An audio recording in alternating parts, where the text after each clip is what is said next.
Hey aspirants and welcome to job का सफर YouTube channel. मैं हूं अभिषेक भारद्वाज। तो आज जिस जॉब के बारे में हम लोग बात करने वाले हैं वो है बिहार ग्राम स्वराज योजना सोसाइटी से आई है और ये आईटी असिस्टेंट कम अकाउंटेंट की एक जॉब है। ठीक है, ये बहुत चर्चा में है जॉब। ठीक है, पर इसमें जो डाउट है वो ये है कि बच्चों को ये नहीं पता कि ये परमानेंट जॉब है या फिर टेम्परेरी है।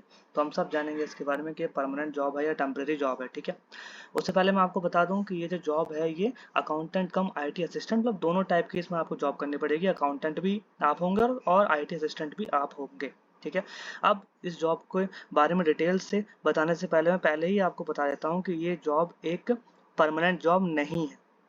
ठीक है, तो जो लोग ये सोच के आए हैं कि एक परमानेंट जॉब है तो आप लोग इस वीडियो को लीव कर सकते हैं। अभी परमानेंट नहीं है तो कौन सी जॉब है? ये एक टेम्परेरी जॉब है और टेम्परेरी में भी एक कॉन्ट्रैक्ट बेस की जॉब है। अब कितने सालों का कॉन्ट्रैक्ट है, कितने साल आपको जॉब करनी है, क्या आप आगे जाकर के परमानेंट हो पाएंगे या नहीं हो पाएंगे, वो सब हम अभी जानेंगे। ठीक है, सबसे पहले हम जानते हैं इस एडवर्टीजमेंट के बारे में। ये जो एडवर्टीजमेंट है ये है 1092/2023/part2/198। ठीक है, और डेट है 15 मार्च 2024। ये इसका एडवर्टीजमेंट नंबर है। इस नंबर के थ्रू आप इस एडवर्टीजमेंट में जा सकते हैं या इसके बारे में जान सकते हैं। ठीक है, अब हम बात करेंगे। सबसे पहले उन्होंने यहाँ पे लिखा है कि कितने आपको सैलरी मिलेगी। ठीक है, तो ये जो अकाउंटेंट कम आईटी असिस्टेंट की जॉब है इसमें जो आपको पैसे मिलेंगे या सैलरी मिलेगी वो 20,000 पर मंथ की सैलरी है, यहाँ लिखी गई है। ठीक है, यही आपको यहाँ पर मिलने वाला है। अब हम बात करेंगे एलिजिबिलिटी की। एलिजिबिलिटी के लिए आप बीकॉम, ठीक है, एमकॉम या सीए इंटर अगर आपने पास कर रखा है, ठीक है, तो आप इस जॉब के लिए एलिजिबल हैं, आप इसके लिए भर सकते हैं। इसमें अलग अलग वैकेंसी के लिए अलग अलग यहाँ पे दिया गया है। जैसे यूआर के लिए 1643 वैकेंसीज हैं। ठीक है, 657 जो है वो ईडब्ल्यूएस के लिए, बाकी सब दिया गया है। टोटल जो वैकेंसी है वो 6570 वैकेंसी है, जिसमें से मेल की जो वैकेंसी है वो 4270 है और फीमेल की जो वैकेंसी है वो 2300 है। इसका जो मोड ऑफ सिलेक्शन है वो है सीबीटी के थ्रू, मतलब आपका एक कंप्यूटर बेस्ड एग्जाम होगा, उसके थ्रू आपका सिलेक्शन हो जाएगा। इसके अलावा भी इसमें एक आध कोई पॉइंट और है जो हम आगे पढ़ेंगे। ठीक है, बाकी यहाँ पे एब्रिविएशन लिखे गए हैं कि यूआर का मतलब क्या है और एससी एसटी का मतलब क्या है वो आपको पता होता है। ठीक है, चलो स्टार्ट करते हैं।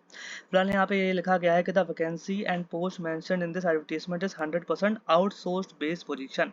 आउटसोर्स्ड का मतलब ही होता है कि कॉन्ट्रेक्चुअल है। अब कितने साल के लिए हम आगे जब पढ़ेंगे तो मालूम पड़ जाएगा हमको। ठीक है, अब हम बात करते हैं इसके एप्लीकेशन स्टार्ट की और क्लोज की। तो ध्यान दीजिएगा, ये जो इन्होंने एप्लीकेशन स्टार्ट डेट लिखी है ओल्ड वाली है। ठीक है, नई जो एप्लीकेशन स्टार्ट डेट है वो मैंने जो अपना शॉर्ट वीडियो बनाया है उसमें मैंने गिवन कर रखी है, आप वहां से चेकआउट कर सकते हैं।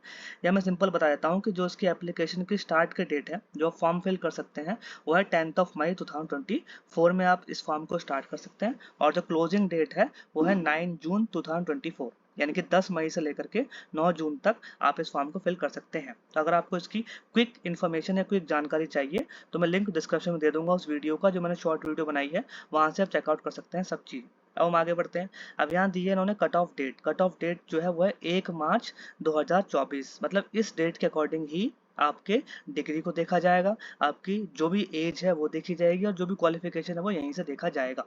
अब क्या एज है और क्या क्या अलग अलग सर्टिफिकेट चाहिए वो हम आगे देखेंगे। अब हम बात करते हैं एप्लीकेशन फीस की। तो एप्लीकेशन फीस जो है यूआर कैटेगरी के लिए ईडब्ल्यूएस के लिए वो 500 है मेल के लिए और फीमेल के लिए 250 रुपीज़। बिहार के जो हैं डोमिसाइल और जो एससी एसटी वाले हैं वो उनके लिए 250 है मेल के लिए, फीमेल के लिए भी 250 है। बाकी फीमेल और अदर जो बैकवर्ड क्लासेस हैं उनके लिए भी 250 है मेल के लिए और फीमेल के लिए भी 250 है। यानी कि जो इनकी फीस है वो 500 से 250 के रेंज में ही लाई कर रही है।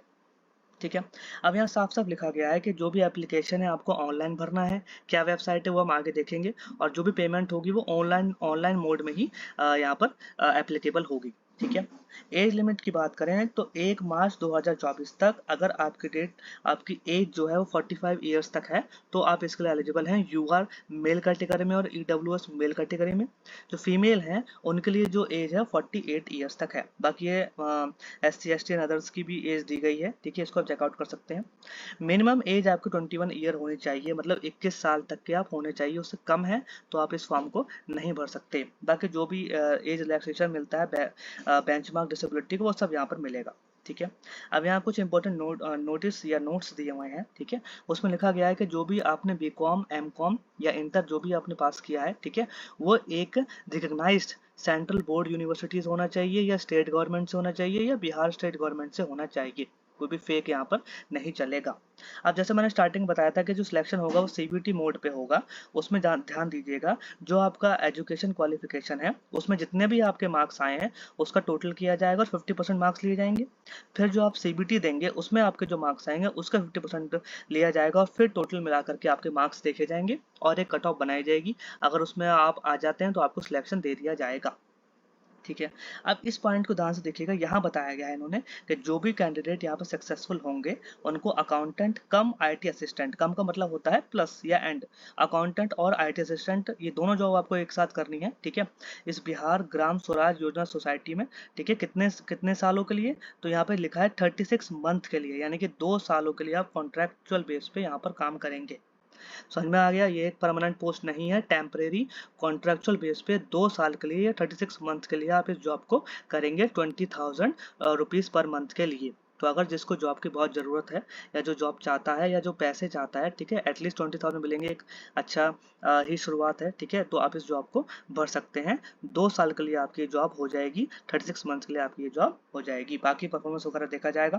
ध्यान रखना कि ये जो कॉन्ट्रैक्ट है लिखा गया है कि renewable of contract would be based on performance and requirement of the society department. मतलब अगर आपने अच्छा अपना काम किया है तो हो सकता है, वैसा पक्का नहीं है, हो सकता है कि आपके कॉन्ट्रैक्ट को और रिन्यू कर दिया जाए और सालों के लिए बढ़ा दिया जाए, पर ये पक्का नहीं है, ये डिपेंड करेगा सोसाइटी पे और आपके वर्क पे। तो कोशिश कीजिएगा कि अगर आपने यहाँ पे सिलेक्शन लिया है तो आप अच्छा ही काम करें। ठीक है, बाकी यहाँ लिखा गया है कि जो भी सोसाइटी की योजना, ये जो भी वैकेंसी है, ठीक है, ये इंक्रीज भी हो सकती है, डिक्रीज भी हो सकती है, और आपका जो सिलेक्शन होगा वो बिहार में ही होगा और बिहार में ही आपको जॉब करनी पड़ेगी अलग अलग डिस्ट्रिक्ट में। ठीक है, बाकी ये सब यहाँ पे टेंटेटिव बताया गया है कि जो वैकेंसी है वो दी गई है, हो सकता है वैकेंसी बढ़ जाए या घट जाए, और थोड़े मोटे चीज़ें यहाँ पे और दी गई हैं। ठीक है, ये सब आप आराम से पढ़ लीजिएगा। इसका जो पीडीएफ है वो भी मैं डिस्क्रिप्शन में दे दूंगा, शॉर्ट वीडियो भी मैं डिस्क्रिप्शन में दे दूंगा उसका लिंक। ठीक है, अब आपको जो अप्लाई करना है वो इन दोनों वेबसाइट में से किसी एक वेबसाइट पे करना है, इस वेबसाइट को भी मैं डिस्क्रिप्शन में दे दूंगा। तो ये पूरी बात थी बिहार ग्राम स्वराज योजना सोसाइटी में जो आपकी अकाउंटेंट कम आईटी असिस्टेंट की जो जॉब है उसके बारे में। फिर भी अगर आपका कोई डाउट रह जाता है या कुछ समझ में नहीं आया है, चाहे कुछ भी हो, आप कमेंट में लिख सकते हैं। अगेन बता रहा हूँ, एक अच्छी जॉब है, 2 साल के लिए परमानेंट आप हो जाएंगे यहाँ पर, और उसके बाद आगे एक्सटेंड भी हो सकते हैं। तो अगर जिसको जॉब चाहिए या पैसे चाहिए वो इस जॉब को भर सकता है। अगेन ये टेम्परेरी ही जॉब है, कॉन्ट्रैक्ट, परमानेंट जॉब नहीं है। I hope you like the video. Please share and subscribe. Thank you.